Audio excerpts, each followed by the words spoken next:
وبما أني قادري أقول أدرك عبدك جيلاني أدرك عبدك جيلاني. آپ کے علم میں ہے کہ یہ شب شعبان المعظم کی 15ویں شب، اسے شب برات بھی کہا جاتا.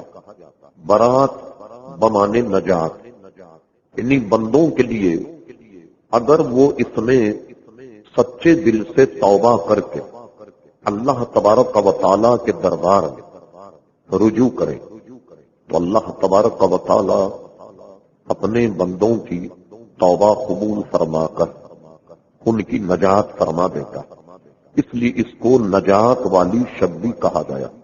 کچھ دنوں سے عموماً شعبان کا جب مہینہ آتا، جیسے لوگ میلاد النبی صلی اللہ تعالی علیہ وسلم کا انکار کرنے لگ گئے اور بھی بہت ساری چیزوں کا، کچھ دنوں سے کچھ سالوں سے یہ سلسلہ شروع ہوا کہ لوگ کہتے ہیں کہ شعبان اور شعبان کی 15ویں رات کی بھی شرن کوئی اصل نہیں.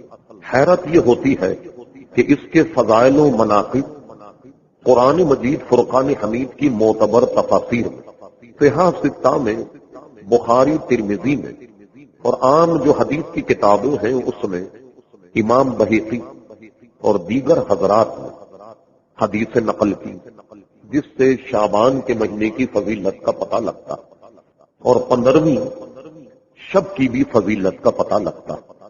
تو آج کل اس کا انکار کیا جا رہا. ذرا عقل سے سوچئے کہ مان لیا جائے کہ کسی حدیث میں اس 15ویں رات کی کوئی فضیلت نہیں، یعنی مان لیں. یہ بتائیے مغرب کی نماز کے بعد اگر 6 رکعت نماز نفل پڑھی جائے اور نفل اللہ کے لیے پڑھی جاتی، شرن اس میں کیا قباحت؟ سورہ یاسین تلاوت کی جاتی، شرن اس میں کیا قباحت؟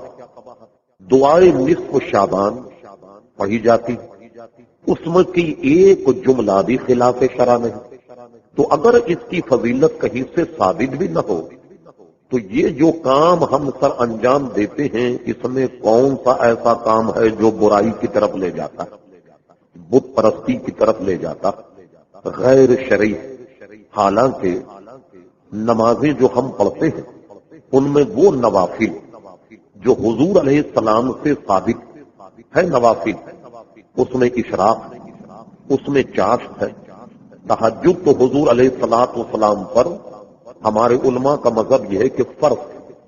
ان میں ایک اوابین بھی، اور اوابین نماز جو ہے وہ یہ ہے کہ مغرب کی تمام سنتیں وغیرہ سے فراغت کے بعد 6 رکعت نماز نفل پڑھی جائے.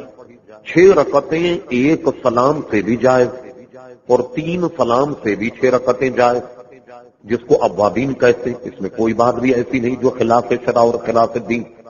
لگتا یہ ہے کہ اس گئے گزرے دور میں بعض احمق یہ نہیں چاہتے کہ کچھ لوگ مخصوص ایام میں اللہ کی عبادت کریں یا توبہ کریں، ورنہ اس کے علاوہ عزیزان گرامی اور کیا ہو سکتا.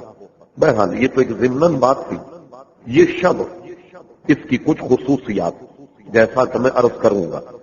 ایک خصوصیت تو یہ ہے کہ اللہ تبارک و تعالیٰ سے اس شب میں اگر توبہ کی جائے تو اللہ اپنے بندوں کی توبہ قبول فرماتا، جیسا کہ فرمایا یا ایھا الذین آمنوا، اے ایمان والو، توبوا الی اللہ، اللہ کی دربار توبہ کرو، توبۃ نصوحا، ایسی توبہ کرو کہ جس گناہ سے رجوع کر لو، جس گناہ کا ارتکاب کیا اس سے اگر توبہ کرو پھر وہ توبہ ایسی ہو کہ اس گناہ کے قریب پھر کبھی مت پھٹکنا. توبۃ نصوحا، آئندہ کے لیے نصیحت ہو جائے کہ کبھی اس گناہ کے قریب مت جانا. اس لیے یہ توبہ کی شب بھی ہے. اس کی کئی فضیلتیں. حضور صلی اللہ تعالی علیہ وسلم نے ایک کام تو اس میں یہ کیا کہ جس سے شعبان کی فضیلت کا پتہ لگتا ہے. حدیث شریف میں ہے، حضور فرماتے ہیں رمضان اللہ کا مہینہ اور فرما شعبان میرا مہینہ ہے. اب حضور کا یہ فرمانا کہ رمضان اللہ کا مہینہ اور شعبان میرا مہینہ، تو کیا اس سے شعبان کی فضیلت کا پتہ نہیں لگتا کہ حضور اس مہینے کو اپنا مہینہ قرار دے؟ اچھا، اسے اپنا مہینہ کیوں فرمایا اور رمضان کو اللہ کا مہینہ؟ اس لیے کہ رمضان میں روزے رکھنا تو نص قطعی سے ثابت ہے اور متن قرآن کہ اے ایمان والوں، ہم نے تم پر روزے فرض کر دیے، اور کیسے فرض کیے؟ کما کتب علی الذین من قبلکم، جیسے ہم نے فرض کیے تھے ان لوگوں پر جو تم سے پہلے گزرے۔ تو روزوں کی فرضیت قرآن سے ثابت، فرمایا کہ یہ اللہ تبارک و تعالیٰ کا مہینہ، اور فرمایا شعبان میرا مہینہ۔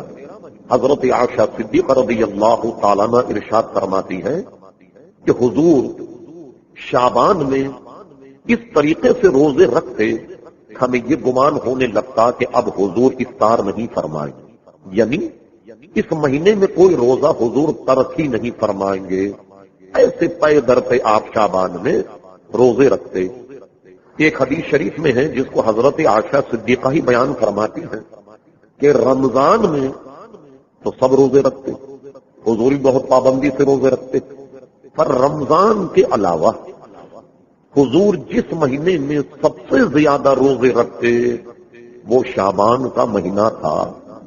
شعبان میں حضور سب سے زیادہ روزے رکھتے، اور اس کی ایک حکمت روحانی جو بیان کی گئی وہ سمجھنے کے لائق بھی ہے، اور اللہ تعالیٰ اگر اس پر عمل کی توفیق عطا فرمائے، جیسا کہ آگے میں عرض کروں گا کہ شعبان میں تمام امور اس شخص فرشتوں کے سپرد کر دیے جاتے ہیں۔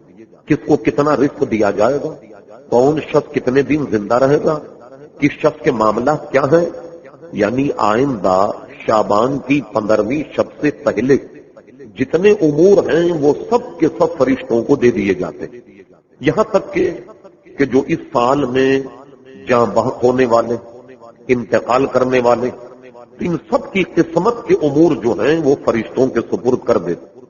تو حضور نے کتنی پیاری بات ارشاد فرمایا کہ یہ کتنی اچھی بات ہو کہ جب ہمارے امور، اس کی تلخیص یہ فرشتوں کے سپرد کیے جائیں، جب ہمارا اعمال نامہ فرشتوں کو دیا جائے کہ یہ اس بندے کے امور ہیں، تو کتنا اچھا ہوگا کہ اس میں ہم روزے دار لکھے جائیں۔ یعنی اگر ہم 15 کو روزہ رکھیں اور ہماری فرض، یہ ہمارے جو جرائم ہیں یا جو بھی ہے، ہماری کتاب یا ہماری دستاویز جب فرشتوں کو دی جائے کہ یہ فلاں بندے کی دستاویز ہے، اس میں یہ لکھا ہوگا کہ یہ بندہ آج روزے سے ہے۔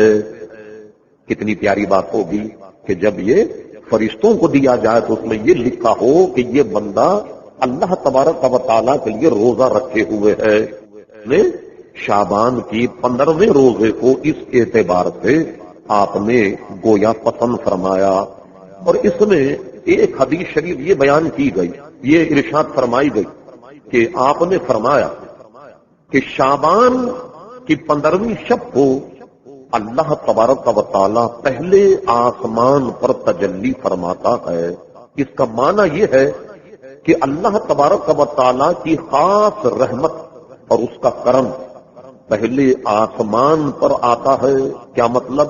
یہ دنیا کے آسمان پر یعنی دنیا والوں پر اللہ تعالیٰ کی رحمت خاص نازل ہوتی۔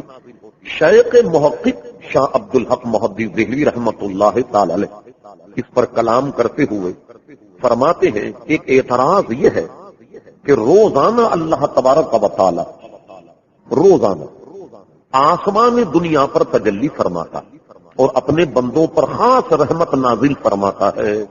مثلا صلاۃ اللیل، بخاری میں اور کتابوں میں باب ہے کہ حضور صلی اللہ علیہ وسلم عشاء کی نماز پڑھ کر سو جاتے اور رات میں کون سی نماز پڑھتے جسے تہجد کہا جاتا، تو حضور صلی اللہ علیہ وسلم جیسا کہ عرض کیا کہ آپ پر یہ فرض تھی، آپ تہجد ادا فرمایا کرتے۔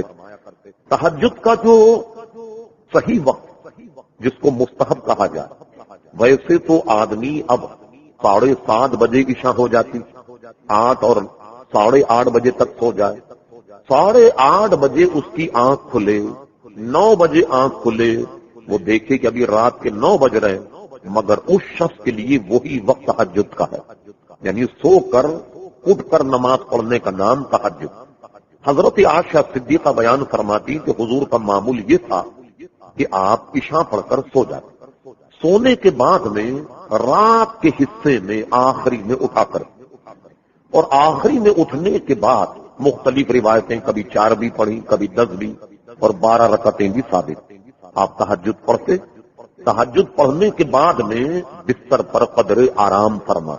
حضرت بلال رضی اللہ عنہ یا مؤذن کی جب آواز آتی فجر کی تو سنتیں گھر میں پڑھتے، سنت پڑھنے کے بعد آپ مسجد چلے جاتے، اور ایسا بھی ہے کہ سنت پڑھنے کے بعد بھی کچھ آرام فرما لیتے، اور جب نماز کا وقت ہوتا عموماً اس زمانے میں عادت یہ تھی کہ جب نمازی آ جائے، گھڑیوں کا رواج نہ تھا، تو حضرت بلال یا مؤذن آن کر حضور کی خدمت عرض کرتا کہ حضور جلوہ فرمائیے، نمازی آ گئے، تو حضور تشریف لاتے، اور اس طریقے سے فجر پڑھایا کرتے۔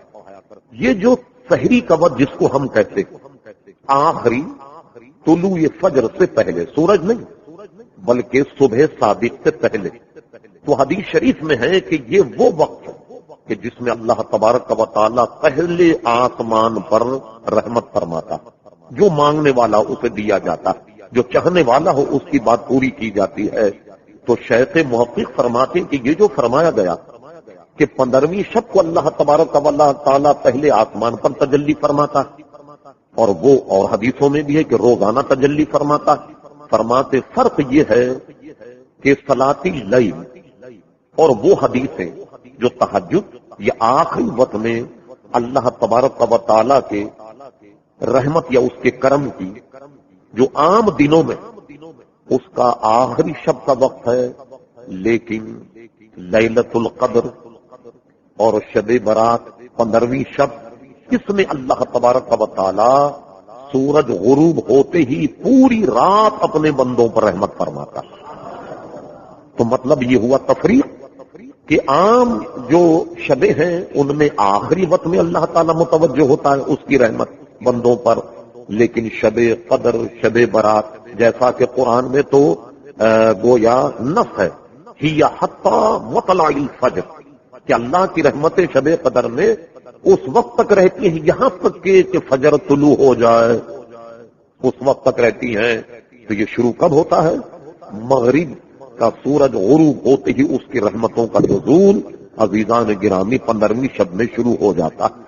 تو اب یہ پوری رات سورج غروب ہونے کے بعد سے طلوع فجر تک اللہ تبارک و تعالیٰ کی رحمت کا نزول ہوتا۔ اس میں ایک تو یہ کہ وہ اپنے بندوں کی توبہ قبول فرماتا، اور فرمایا گیا کہ اس کی رحمت بندوں سے مخاطب ہوتی، اور یہ کہا جاتا، یہ ساری حدیثوں کا نچوڑ آپ کا وقت بچانے کے لیے یہ کہا جاتا ہے کوئی رزق کا مانگنے والا کہ اس کے رزق میں کشادگی کی جائے، ہے کوئی توبہ کا چاہنے والا کہ اس کی توبہ قبول کی جائے، ہے کوئی رب کریم سے مانگنے والا کہ اس کی حاجت پوری کی جائے۔ تو جب بندہ اس رات اپنے رب سے جو مانگتا ہے، چاہے وہ دینی امور ہو یا دنیاوی امور ہو، اللہ تبارک و تعالی اپنے بندوں کو خاص طریقے سے نوازتا ہے۔ اور ایک حدیث شریف میں فرمایا کہ اس میں اللہ تبارک و تعالی اپنے بندوں کی تعداد کے اعتبار کتنوں کی نجات فرماتا ہے۔ حضور علیہ الصلوۃ والسلام کے زمانے میں ایک قبیلہ تھا بنی کلب، اس کا خاصہ یہ تھا کہ وہ ایک مالدار قبیلہ تھا، اور مالداری کی وجہ یہ تھی کہ ان کے پاس مویشی بہت، جانور مویشی بہت۔ تو فرمایا بنی کلب کے مویشی جو ہیں ان کے بالوں کی تعداد کے مطابق اللہ تبارک و تعالی اپنے بندوں کی نجات فرماتا۔ اندازہ لگائیے وہ قبیلہ کتنا بڑا ہوگا، اس کے پاس مویشی کتنے ہوں گے، اور مویشی کے ایک ہی دمبے یا بکرے کے بال ہم آپ گننے لگ جائیں تو کتنی تعداد ہوگی، اس سے کہیں زیادہ اللہ تبارک و تعالی اپنے بندوں کی نجات فرماتا ہے۔ بلکہ ایک حدیث شریف میں تو یہ بھی فرمایا، جس سے شیخ محقق شاہ عبد الحق محدث دہلوی رحمۃ اللہ تعالی علیہ ما ثبت من السنہ میں نقل فرمایا، وہ صرف اتنی میں بلکہ فرمایا جتنے آسمان کے ستارے ہیں ان کے برابر اللہ اپنے بندوں کی نجات فرماتا ہے، جتنے پہاڑ کے پتھر اور ذرات ہیں ان کی تعداد کے برابر اللہ تبارک و تعالی نجات فرماتا ہے۔ کہیں فرمایا کہ مٹی اور ریت کے جتنے ذرات ہیں ان ذرات کی تعداد کے برابر اللہ تعالیٰ اپنے بندوں کی نجات فرماتا ہے۔ کتنا بڑا انعام ہے اللہ تبارک و تعالیٰ اس شب میں۔ اور فرمایا گیا کہ چند ایسے لوگ ہیں کہ ایسی برکت والی شب بھی ان کی نجات نہیں ہوتی۔ یعنی اس سے مراد کیا ہے کہ وہ گناہگار جن کی نشاندہی حضور نے فرمائی جو اس پر مصر، یعنی اس کا کرنے والا، آج کی شب بھی وہ اس سے توبہ نہیں کرتا، ان کی نجات نہیں ہوگی۔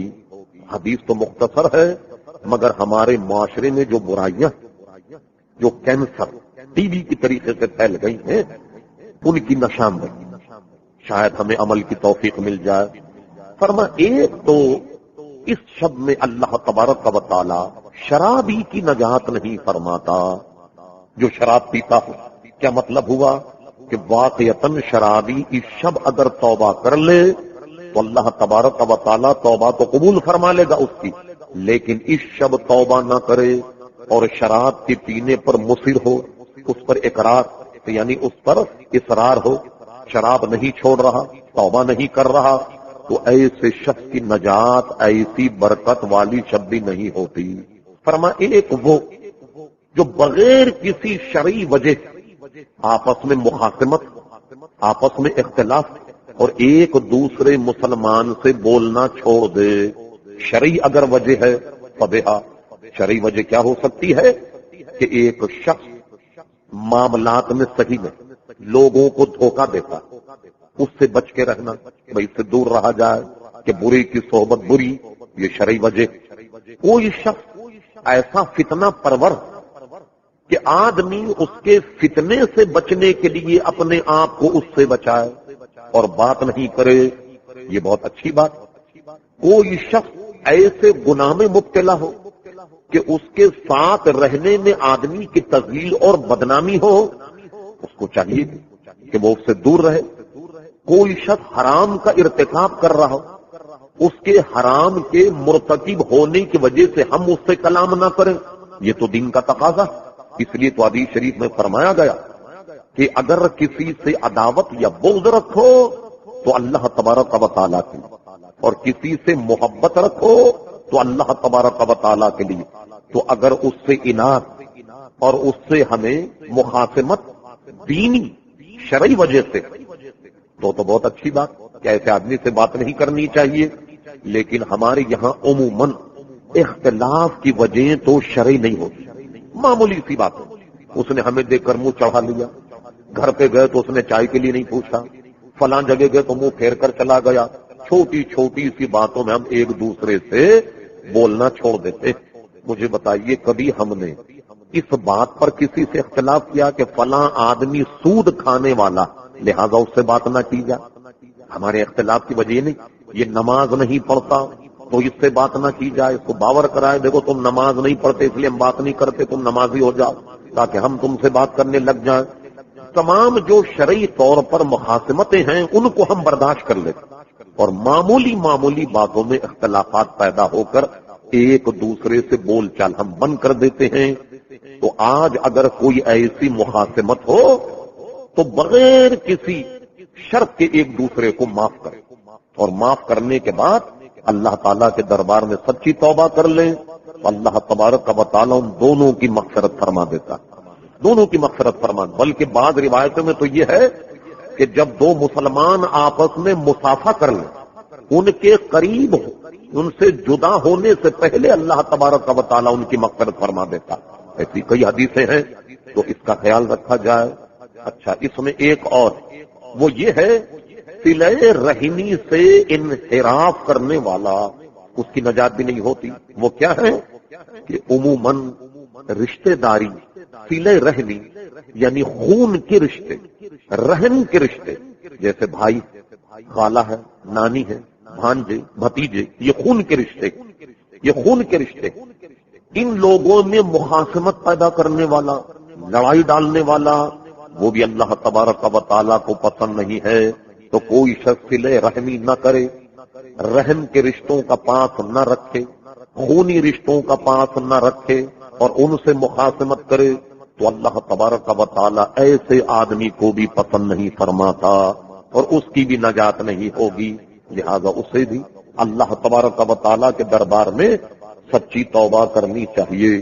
تو کیا مطلب ہوا کہ یہ وہ شب ہے کہ جس میں ذکر و اذکار کیا جائے، اللہ تبارک و تعالیٰ کی عبادت و ریاضت کی جائے، جیسا کہ حدیث شریف، اور اگر ممکن ہو تو روزات النفل، مگر اس کی فضیلت، یعنی یہ کہ ہم دوسرے ایام میں اگر روزہ رکھیں تو اس کی فضیلت، اور کل اگر ہم روزہ رکھیں تو شب برات کی وجہ سے اس کی فضیلت جو ہے وہ اور ہے، جیسا کہ آپ سماعت فرما چکے۔ اچھا، اسی طریقے سے عموماً ہم اہل سنت و جماعت یہ رواج بن گئے، اس کی بھی کوئی اصل ہے یا نہیں؟ آپ دیکھیے کہ قبرستان میں بڑی کثرت سے لوگ جاتے ہیں۔ اچھا، اس میں بھی لوگوں کو تکلیف کہ آپ قبرستان کائے کے لیے جاتے ہیں، حالانکہ صریح حدیث اس میں یہ موجود ہے کہ جس کو حضرت عائشہ صدیقہ نے بیان فرمایا، اس سے اندازہ لگائیے کہ اس سے بڑھ کر کیا ثبوت۔ حضرت عائشہ صدیقہ فرماتی ہیں، اور وہ شب برات کی 15ویں شب، اس دن نبی کریم صلی اللہ تعالی علیہ وسلم کے ٹھہرنے کی باری حضرت عائشہ صدیقہ کے مکان میں تھی۔ آپ نے تمام ازواج نے اپنی باریاں مقرر فرما دی کہ شرح کرتے ہوئے لکھتے ہیں کہ یہ حضور پر واجب نہ تھا، یہ حضور پر ضروری نہیں، مگر آپ نے اپنی ازواج پر یہ کرم فرمایا کہ سب پر باریاں حضور علیہ الصلوۃ والسلام نے متعین فرما دی، اپنے طور پر ان سے عدل کیا جائے۔ شب برات جب آئی 15ویں شب، اس دن حضرت عائشہ صدیقہ کے یہاں ٹھہرنے کی باری، وہ فرماتی ہیں کہ رات میں جب میری آنکھ کھلی تو میں نے جب بستر پر ٹٹولا تو میں نے حضور کو نہیں پایا۔ تو ظاہر ہے کہ وہ بھی عورت ہے، خاتون ہے، اگرچہ رتبے کے اعتبار سے ام المومنین ہے، مگر بتقاضائے بشریت ان کو یہ گمان گزرا کہ باری تو میرے یہاں ٹھہرنے کی ہے، حضور کو میں بستر پر نہیں پاتی تو ایسا لگتا ہے کہ حضور کہیں اور کسی زوجہ کے پاس تشریف لیں۔ انہیں یہ گمان ہو، پہلے انہوں نے کیا کیا کہ تمام جگہ حضور کو ہلکا پھلکا تلاش کرنے کی کوشش کی، کہیں اور حضور جلوہ گر تو نہیں، مگر جب دیکھا کہ حضور کسی بھی اپنی زوجہ کے یہاں جلوہ گر نہیں، تو وہاں مختصر تھا اس زمانے میں بقیع شریف کا قبرستان، تو حضرت عائشہ صدیقہ قبرستان پہنچ گئی۔ تو قبرستان پہنچنے میں حضور علیہ السلام کو دیکھا کیا ایسے آسمان کی طرف سر اٹھائے ہوئے ہیں، اور اس طریقے سے بقیع شریف میں جتنے حضرات جلوہ گر ہیں ان کے لیے حضور دعا فرما رہا۔ ایک روایت میں تو یہ ہے کہ حضرت عائشہ صدیقہ کو حضور نے دیکھ کر کے کہ وہ مجھے تلاش کرنے کے لیے آئیں، تو حضور نے ارشاد فرمایا، جب انہوں نے حضور کو پا لیا تو حضور نے فرمایا، صدیقہ تم یہ سمجھی کہ شاید اللہ اور اس کا رسول تمہارے ساتھ نا انصافی کر رہا، یعنی تمہیں یہ گویا گمان ہوا تھا کہ حضور سے تو کوئی چیز پوشیدہ نہیں رہ سکتی، تمہیں یہ گمان ہوا کہ شاید میں کسی اور زوجہ کے یہاں ہوں، تم یہ سمجھی کہ شاید اللہ اور اس کا رسول تمہارے ساتھ نا انصافی کرے گا۔ اور ایک میں یہ ہے کہ حضرت عائشہ صدیقہ نے حضور کو پا لیا جنت البقیع، تو ان کو پانے کے بعد یہ چپ چاپ سے دبے قدموں سے چلی گئی، واپس جا کر اپنے گھر میں لیٹ گئی تاکہ حضور انہیں ملاحظہ نہ فرمائے۔ حضور علیہ السلام تھوڑی دیر کے بعد آئے تو یہ بن کر کے لیٹ گئیں، مگر قدم جلدی جلدی بڑھانے سے سانس پھول رہا تھا، تو حضور تشریف لے گئے، حضور نے ہاتھ رکھ کر دیکھا تو سانس پھول رہا تھا، تو حضور نے فرمایا، صدیقہ تم یہ سمجھی کہ شاید اللہ اور اس کا رسول تمہارے ساتھ نا انصافی برتے گا۔ اور حدیث شریف میں ہے کہ یہ 15ویں شب تھی، یہ 15ویں رات تھی، یعنی شعبان کی۔ اس سے معلوم ہوا کہ حضور کا 15ویں شب قبرستان جانا بڑے اہتمام انفرام کے ساتھ یہ حدیث شریف سے ثابت ہے۔ اسی لیے مسلمانوں میں یہ رواج ہو گیا کہ وہ اس شب میں بطور خاص اپنے اعزاء، اپنے والدین اور اپنے عزیز اقارب کی قبروں پر جاتے ہیں، تو یہ اس روایت سے ثابت ہوا۔ اچھا، اس کے علاوہ لوگ جو ثبوت دیتے کہ حضور نے تو قبروں پہ جانے سے منع فرمایا، ساری یہ حدیثیں لوگ بیان کر دیتے، حالانکہ خود صریح حدیث یہ موجود ہے کہ حضور فرماتے میں تمہیں قبرستان یا قبروں پر جانے سے منع کرتا تھا، تو پہلے میں منع کرتا تھا لیکن میں نے اب تمہیں اجازت دے دی، اب تم قبروں پر جا سکتے ہو۔ اور بعض روایتوں میں ہے کہ اصحاب بدر، جنگ بدر میں، غزوہ بدر میں جو صحابہ کرام علیہم رضوان شہید ہوئے، حضور صلی اللہ علیہ وسلم بطور خاص 1 سال میں 1 مرتبہ ان کے مزارات پر حضور علیہ السلام تشریف لے جاتے، یہ بھی ثابت ہے۔ بلکہ یہ بھی فرمایا گیا کہ گاہے گاہے تمہیں قبرستان جانا چاہیے، خصوصاً جمعے کے دن اپنے والدین کی قبر پر جاؤ، اور یوں ہی قبرستان چلے جایا کرو، اس لیے کہ قبرستان جانا یہ موت کو یاد دلاتا ہے، آدمی کو آخرت یاد آتی ہے، اور قبرستان کا جانا موت کو یاد دلاتا ہے۔ امام اعظم ابو حنیفہ رضی اللہ عنہ نے اپنے شاگردوں کو کئی جو نصیحتیں کی ہیں، ان میں بڑی کارگر نصیحتیں، ان میں ایک نصیحت یہ ہے کہ بیٹا کبھی کبھی قبرستان جایا کرو۔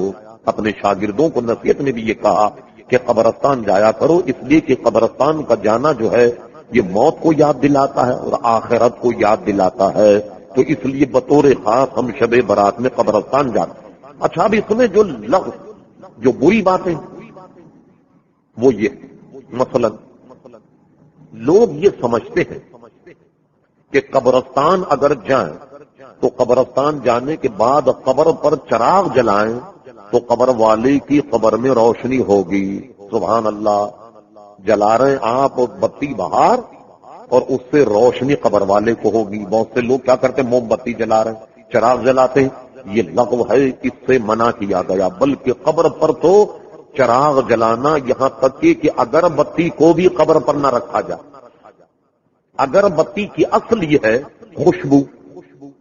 خوشبو حاصل کرنا، اس لیے علماء متاخرین، چونکہ ظاہر اس زمانے میں اگر بتی کا رواج نہ تھا، تو یہ فرمایا کہ قبر کے قریب کوئی مٹی کی ایک ڈھیری بنا کر قبر کے اوپر نہیں، بلکہ قبر کے قرب و دیوار میں کہیں ایک مٹی کی ڈھیری بنا کر اس سے اگربتی لگا دی جائے، اور اگربتی کا لگانا اس وجہ سے ہے تاکہ خوشبو ہو، یہ تو جائے۔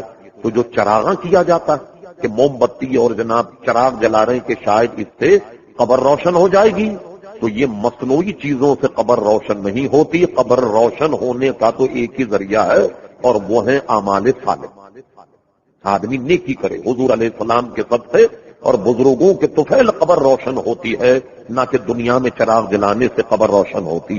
ہمارے یہاں ایک رواج یہ بھی ہے کہ جب جاتے ہیں تو قبر پر پھول ڈالتے، اس کو بھی لوگ کہتے ہیں تو قبر کے پجاری، یہ دیکھیے قبر کو پوج رہے ہیں، قبر پر پھول ڈال رہے ہیں۔ حالانکہ اس کی اصل یہ ہے جو بخاری میں موجود اور دیگر کتب میں موجود ہے کہ ہم اور آپ قبرستان پر یا مزارات پر پھول کی چادر کیوں ڈالتے ہیں۔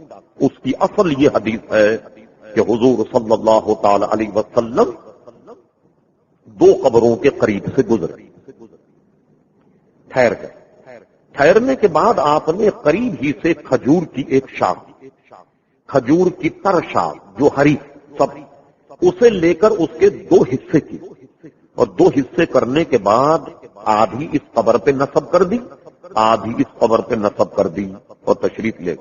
صحابہ کرام علیہم الرضوان نے حضور سے وجہ پوچھی، یا رسول اللہ صلی اللہ تبارک و تعالی علیہ وسلم، اس کی وجہ کیا؟ تو آپ نے ارشاد فرمایا، ہم جب قبروں کے قریب سے گزرے تو ہم نے دیکھا کہ دونوں قبروں پر عذاب الہی ہو رہا، عذاب میں مبتلا، اور حضور کی نگاہ کرم ملاحظہ فرمائیے، فرمایا کہ ان پر جو عذاب قبر ہو رہا ہے، ہم سب کے لیے عقل کے ناخن لینے کی جائے، ان سب پر جو عذاب قبر ہو رہا کسی بڑے گناہ کی وجہ سے نہیں ہو رہا کہ یہ روزہ نہیں رکھتے تھے، بہت بڑا گناہ ہے، یہ نماز نہیں پڑھتے تھے تو بہت بڑا گناہ ہے، یہ شراب پیتے تھے بہت بڑا گناہ ہے، یہ کسی کا مال غصب کر گئے بہت بڑا گناہ ہے، نہیں، کوئی بہت بڑے گناہ کی وجہ سے نہیں ہو رہا۔ ان دونوں پر عذاب قبر ہو رہا تھا، وہ کس وجہ سے ہو رہا ہے؟ ایک اس میں چغل خور تھا اور دوسرا پیشاب کی چھینٹوں سے نہیں بچتا تھا. چولی کھاتا تھا اور دوسرا پیشاب کی چھینٹوں سے نہیں بچتا. ذرا گفتگو کو روک کر ہم آپ سے پوچھتے ہیں، بتائیے یہ دونوں بیماریاں ہم میں کتنی زیادہ ہیں؟ کوئی گھر ایسا ہے جس میں چولی کا عنصر نہ ہو؟ کوئی دفتر ایسا ہے جہاں چولی نہ ہوتی؟ کوئی آفس ایسا ہے جہاں چولی نہ ہوتی ہو؟ دیکھیے ہم سب میں یہ عیب موجود، کسی میں زیادہ کسی میں کم. حواشی میں اور اس کی شرح میں علماء فرماتے ہیں کہ چولی کھانے سے بھی عذاب قبر ہوتا، کسی کی چولی نہ کھائی جائے. ایک بات فرما، دوسرا جو ہے وہ پیشاب کی چھینٹوں سے نہ بچتا تھا. مجھے بتائیے مسلمانوں میں کیسی صد لوگ ہیں جو صحیح طور پر استنجا کرتے، صحیح طور پر یہ خیال رکھتے ہیں کہ پیشاب کی غلاظت کہیں کپڑوں پر نہ لگ جائے؟ ہم اور آپ رات دن اپنی آنکھوں سے دیکھتے ہیں یا نہیں؟ اچھے بھلے آدمی عمر رسیدہ، بال بچے ہو گئے، پڑھے لکھے، پیشاب کیا اور سیدھے اٹھ کر چلے گئے. یہ ہوتا ہے یا؟ تو فرما اس سے بھی عذاب قبر زیادہ ہوگا. لہذا استنجا صحیح کرنا چاہیے. پیشاب ایک غلیظ چیز ہے، اس کو اپنے کپڑے اپنے بدن پہ لگنے سے گویا محفوظ رکھنا چاہیے، اس سے بھی عذاب قبر ہوتا. تو حضور فرماتے میں نے دیکھا ان پر عذاب ہو رہا. گویا اب میں نے ملاحظہ کیا کہ ان کے عذاب میں تخفیف کیسے ہوگی. تو کیا ہوا، میں نے تر شاخ کھجور کی ان کی قبروں پر رکھ دی. اب جب اس کو قبر پر میں نے رکھا تو یہ شاخ جب تک تر رہے گی ان سے عذاب قبر میں تخفیف ہو جائے گی. کیوں تخفیف ہو جائے گی؟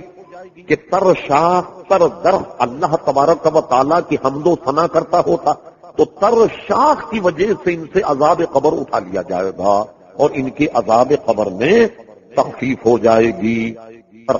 مشکات شریف میں شیخ محقق شاہ عبد الحق محدث دہلوی رحمت اللہ تعالی علیہ اس حدیث کو نقل کرنے کے بعد اس کی شرح میں لکھا کہ ہم جو قبروں پر پھول چڑھاتے ہیں اس کی اصل یہ حدیث ہے. ہم قبر پہ پھول کیوں ڈال کہ یہ پھول بھی تر ہوتا ہے، یا قبروں پہ آپ نے دیکھا کہ درخت لگا دیا جاتا ہے، وہ درخت تر ہوتا جس کی وجہ سے میت اور اس قبر والے کے عذاب میں تخفیف ہو جاتی ہے. تو یہ ہے پھول ڈالنے کا یا تر شاخ رکھنے کا فلسفہ. اور بخاری شریف میں تو حضرت بریدہ سے ایک بڑی عجیب و غریب حدیث یہ کہا جائے کہ جو اتفاق تھا کہ حضور نے ایسا کر لیا اور آپ نے اس کو سنت بنا لیا کہ جب بھی قبرستان جا رہے ہیں پھول ہار لے کر کے جا رہے ہیں اور ڈال رہے ہیں وغیرہ وغیرہ. تو لیجیے بخاری کی دوسری حدیث سنیے. حضور علیہ السلام کے ایک صحابی حضرت برید رضی اللہ عنہ، انہوں نے تو اپنے وصال سے پہلے یہ وصیت کی کہ میرا جب انتقال ہو تو میری قبر پر کھجور کی طرح شاخ رکھنا. اب لیجئے کہ دونوں باتوں کو سامنے رکھیے. حضرت بریدہ کی حدیث ہے کہ میرا جب انتقال ہو تو مجھے دفنانے کے بعد کھجور کی ہری شاخ میری قبر پر رکھنا، اور حضور علیہ السلام نے گویا کھجور کی طرح شاخ دونوں کے قبروں پر رکھی. جس کا نچوڑ یہ ہے کہ ہم اور آپ جو قبروں پر پھول ڈالتے ہیں یا کوئی ہریالی ڈالتے ہیں تو اس کی اصل یہ حدیث شریف ہے جو سنت سے ثابت ہے. لہذا اس کو بدعت کہنا، اس کو شرک کہنا، یہ نہایتی احمقانہ حرکت ہے. اس فعل کا ثبوت تو خود نبی کریم صلی اللہ علیہ وسلم سے بھی ثابت. اچھا، یہ جو فرمایا گیا کہ قبر پر تر شاخ ہو یا پھول ڈالے جائیں یا کھجور کی تر شاخ تو عذاب میں تخفیف ہو جاتی ہے. علامہ شامی نے ان حدیثوں کو سامنے رکھ کر یہ نصیحت کی کہ جب قبرستان جائیں تو قبرستان میں سے ہرے درخت، پیڑ اور پودوں کو نہ اکھیڑا جائے. عموماً دیکھا ہوگا کہ درخت جب لگ جاتے قبروں پہ لوگ ان کو نکال دیتے ہیں یا کاٹ دیتے ہیں. اس پہ علامہ شامی نے اپنے فتاوی میں منع کیا کہ قبرستان میں جو جھاڑ پودے لگ جاتے ہیں ان کو نہ کاٹا جائے، ان کو جلایا نہ جائے، ان کو ختم نہ کیا جائے. اس لیے کہ وہ درخت اگر کسی کی قبر پر ہیں تو وہ قبر کے لیے طمانینت کا باعث ہیں. ان کے قبر میں عذاب الہی جو ہو رہا ہوتا اس میں تخفیف ہو جاتی ہے.